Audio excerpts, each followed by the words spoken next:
Hello, everyone, and welcome back to another segment in Women's Entrepreneurship Week. My name is Erica Johnsrud. I am a senior marketing student in the College of Business, and today I am super excited to get to talk to Alexa Swindell, the owner of Nolabelle, which is actually one of my favorite restaurants, and I'm so Aw, grateful that it's in Mankato because there's nothing really like it around here. It's very unique.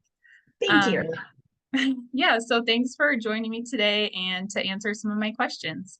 My pleasure. Um, so I read on your LinkedIn profile that Nolabelle is named after your great grandmother, who Mhm. was also a successful female restaurateur in Michigan. And it seems like for many successful business owners, that entrepreneurial spirit runs in the family. So has owning a restaurant always been a dream or desire of yours? I would tell you honestly, no, it has not always been a dream or an aspiration. I have roots in the hospitality industry, both with my great grandmother, Nolabelle. Not only did she own a handful of restaurants, in her retirement, she actually purchased a hotel, opened a fourth restaurant, and a cluster of cabins on Lake Huron in northern Michigan, which is where my dad was raised. My grandmother lived there, Nolabelle's daughter. And I just think the hospitality roots go really deep. Um, Interestingly enough, though, Nolabelle wasn't the only entrepreneur in our family. She was the only one in the hospitality industry, but both my maternal and paternal grandfathers were business owners. Both my mom and dad had their independent owned businesses. Even my brother is an entrepreneur. And so when you ask if it's in the genes or in the family, I think that definitely that entrepreneurial spirit is there when you're raised and you're surrounded by family members who are their own boss and who take pride in building and creating and working in something they're passionate about every day. It kind of spills down. So I definitely did learn from them. The hospitality, I went rogue other than Nolabelle and decided to start a business in hospitality. Everyone else had businesses either in finance or in the trades. And so I'm a little unique in that other than Nolabelle.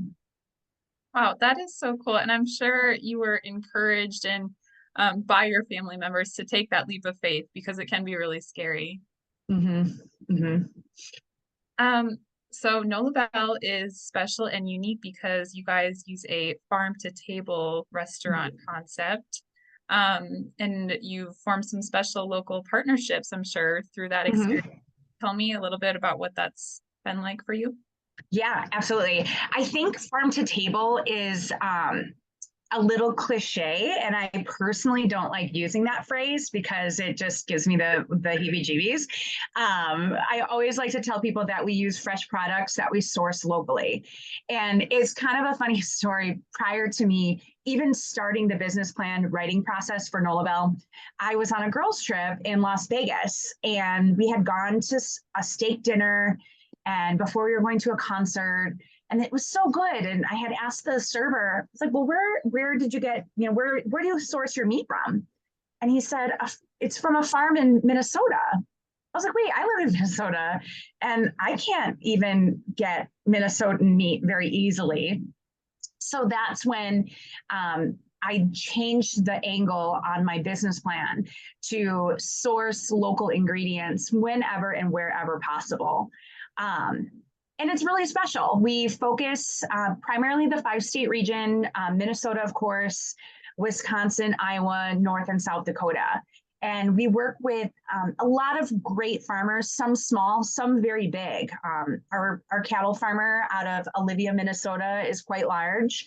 Our arugula farmer out of Owatonna is quite large, but then our wheat and barley farmer out of Welcome, Minnesota is very small.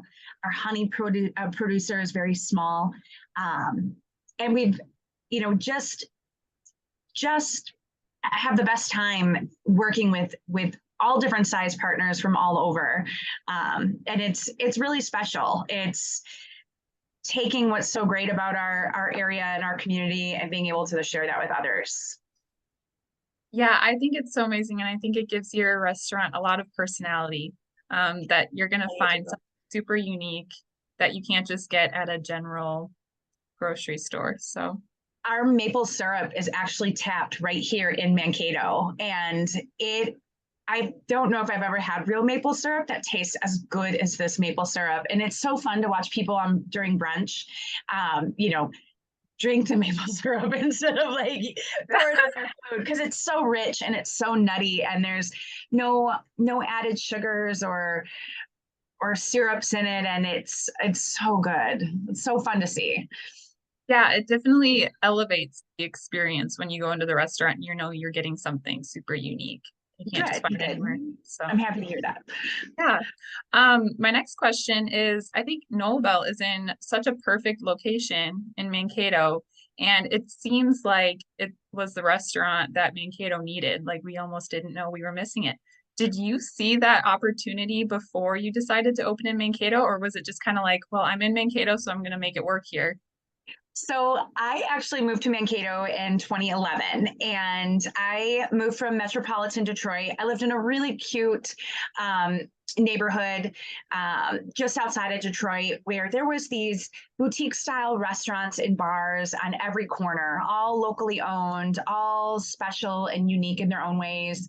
And every night of the week, every Saturday and Sunday morning, you could go somewhere new or somewhere different. And when I had moved to Mankato, that was one thing that I didn't realize that I would miss so much. I started writing my business plan after moving here. So I had never thought about it prior to moving here, where it was like, what is a restaurant that I would like to eat at? What is something that I really enjoyed in the neighborhood that I used to live in back at home that could translate here?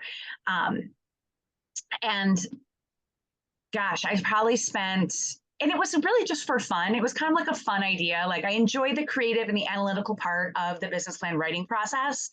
And I think a lot of people think like that, like, oh, when I retire, I want to open a bed and breakfast, or when I want to open a coffee shop or a bookstore. And so I was like, oh, well, I'm going to write a business plan for a restaurant.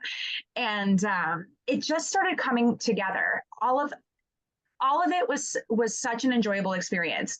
The location in downtown Mankato was very, very special. I wanted this location as it's close to the college, as it's close to Mankato, as it's close to North Mankato, as it's central to both locations, both cities, but it's also close to the highway. And for those of our guests that live in more rural communities, it's easier to get to.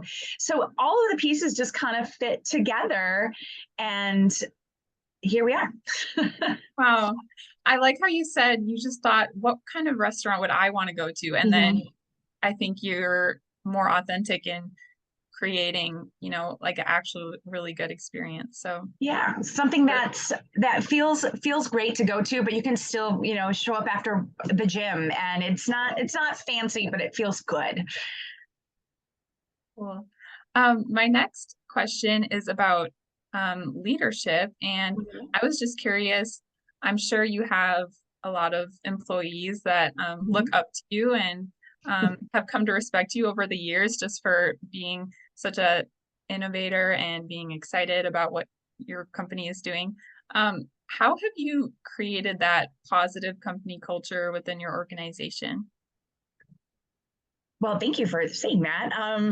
I think, me wearing a chef's apron right now on our phone call is a sign that there is nothing that I am not willing to do in this restaurant. If it needs to be done and I have the capacity and the time to do it, and nobody else can get it done, I am happy to step in wherever needed. You will see me cleaning toilets. You will see me unclogging drains. You will see me bartending. You will see me serving. You will see me hosting. I worked for an employer back in my early 20s, and it was my first management position, and it wasn't a restaurant. And he was like, don't do that. That's why you have employees. I was like, wait, if I'm going to expect my staff to get their hands dirty, I should definitely be willing to get my hands dirty as well.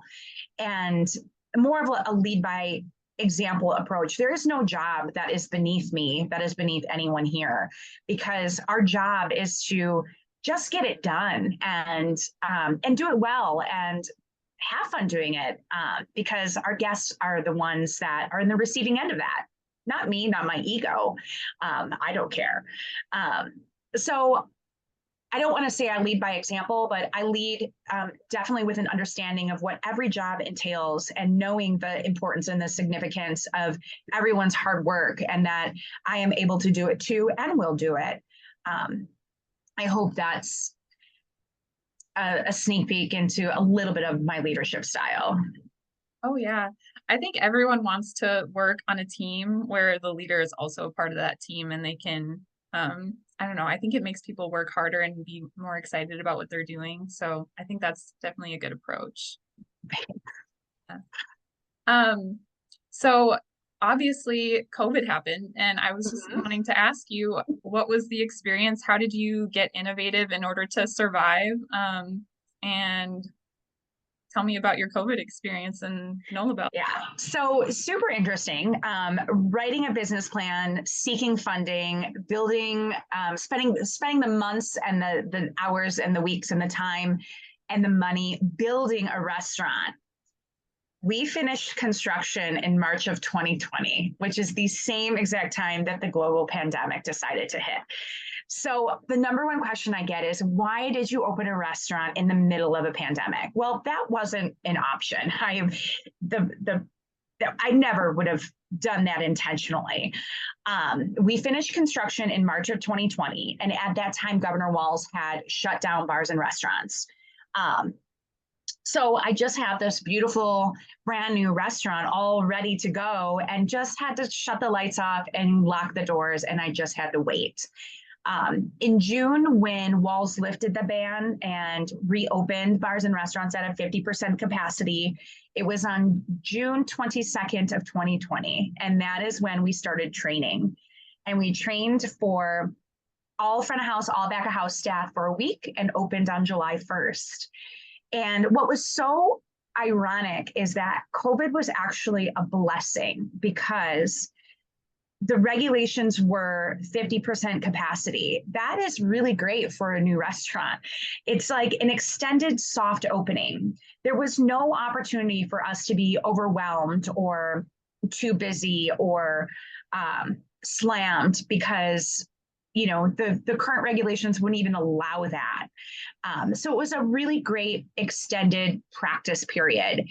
Also, being brand new, nobody knew that we were here. So it allowed us an opportunity to slowly seep into the community. And if it wasn't as busy as we hoped it would be, that would be okay, because we weren't allowed to be that busy. So it did work out favorably in the end. But COVID in the end, because we opened at the tail end of COVID, was great. If we had opened prior to the pandemic, I'm not certain we would have been able to reopen. Just as not having an established brand, not having an established, clientele, nobody would have known who we were, and we probably would have just slithered away. So obviously the pandemic stinks, but I think it was all timed out at the right time for Nolabelle. Oh, that is so cool. It was a slow, thoughtful opening, and it ended up working out just perfectly for you guys. Just perfectly. That's awesome. And I want to know, what do you see for the future of Nolabelle? Any exciting things that you are working on, or any trends or innovations you're kind of stepping into that you want to share? That's a really interesting question. The number one thing that I probably get asked is, will you expand? Will you expand? Will you make the restaurant bigger? There's an empty retail space right directly adjacent to Nolabelle, and people always ask, well, why don't you move into that space? Well, the reason being is that our kitchen is so small and is so specific to the current footprint of our restaurant that it wouldn't make any sense to expand if I didn't have the capacity to serve those guests food. So that's definitely not in the cards, not going to happen. But maybe, who knows, there'll be a Nolabelle 2.0 in the future, maybe up north towards the cities, or maybe out east a little bit. Definitely always working on writing the next business plan, that's for sure. Well, that's so exciting. And I love to hear how you're very thoughtful before you make a decision, but you're still actively looking towards the future. So, Always. um, thank you so much for talking with me today, Alexa. Thanks, Erica. Yeah, I just congratulate you on your business and look forward to seeing where it goes. Oh, thank you so much. Thanks for the interview. I really appreciate it. Have a good day. You too. Bye. Bye.